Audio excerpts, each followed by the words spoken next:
Hi friends, నేను ఈ మధ్య యూట్యూబ్లో ఒక వీడియో వెతుకుతున్నా. ఏదో యూట్యూబ్ చూస్తూ పోతే ఒక వీడియో కనిపించింది. ఆ వీడియోలో ఏంటంటే చాలామంది ముస్లిమ్స్ వాళ్ళు మోడీ గారి గురించి బాగా మాట్లాడుతున్నాడు. ఎందుకు మాట్లాడుతున్నారు? ఇది అయినా ముస్లిమ్స్గా మోడీది ఎందుకు చూస్తున్నారు? చాలామంది ముస్లిమ్స్ మోడీకి అగనెస్ట్ కదా, ఎందుకు ఇంతమంది సెల్యూట్ చేస్తాను. ఆ తమిళలు చూసి కూడా ఆశ్చర్యపోయా, ఏంట్రా ఇంత బాగా చెప్తాను అని. అయితే ఆ వీడియో చూడంగా సెర్చ్ చేశాను, ఆ వీడియో చూశాను. ఒకటి కాదు, రెండు కాదు, 100 మంది ఆ వీడియో చేశారు, ముస్లిమ్సే చేశారు. హ్యాట్సాప్ మోడీజీ, రెస్పెక్ట్ మోడీజీ అంటే ఏంట్రా అని అనుకున్నా. అప్పుడు అందులో ఉంది వీడియోలో, నిజంగా మోడీ గారు ఎందుకు ఇంత నెంబర్ 1 నాయకుడు అవుతాడో అనుకున్నా.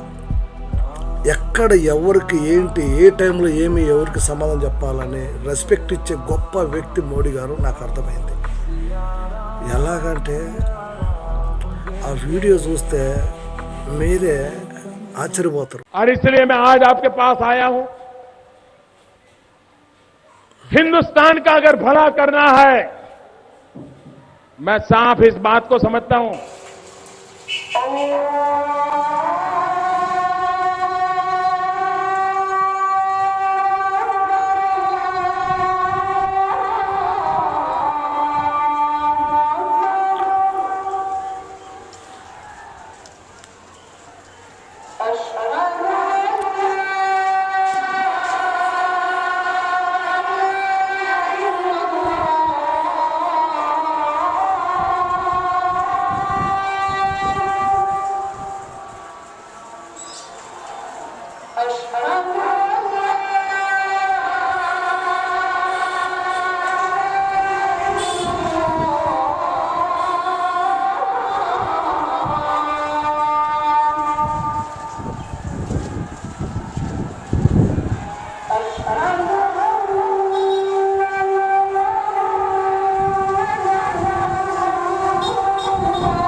నమాజ్ అయిపోయేంత వరకు అతను మౌనంగా ఉన్నాడు.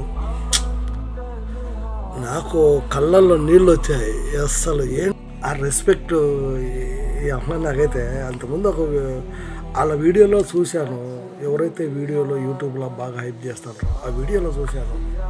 ఒక ప్రసంగంలోనే, అదే ప్రసంగంలో అల్లా నమాజ్ వస్తుంది, ఒక అతను పాలిటిక్స్ నమాజ్ వస్తుంది ఆపండి అంటే, అయితే వస్తే ఏం చేయాలి, నమాజ్ వస్తే అన్నట్టు ఆయన మాట్లాడినట్టు. నాకు హిందీ అంత అర్థం కాదు. అది చూస్తే ఆశ్చర్యం అనిపించింది. ఏంట్రా ఈ అమ్మాయి ఎంత మంచి వ్యక్తి, విలువ ఇవ్వాలి భయ్య. హిందూ ముస్లిమ్స్ అందరూ క్రిస్టియన్ అందరూ సమాధమైన ఆ ఒక్క నిదర్శనం చాలు, ఆ మోడీ గారి నిదర్శనం. ఆయన ఉన్న అసలు నేనైతే హార్ట్ఫుల్గా చెప్తాను, మోడీ గారికి బిగ్ ఫ్యాన్ అయిపోయిన ఈ ఒక్క వీడియో వల్ల. అసలు హ్యాట్సాప్ ఆయన. జై హింద్, జై శ్రీరామ్ అని చెప్పడం కాదు, జై హింద్ అని చెప్తాను. అందరం భారతీయులను గర్వంగా చెప్పుకోగల ఏకైక వ్యక్తి మోడీ గారు అని చెప్పడానికి జై హింద్ అంటున్నాను. Thank you. Please watch my video.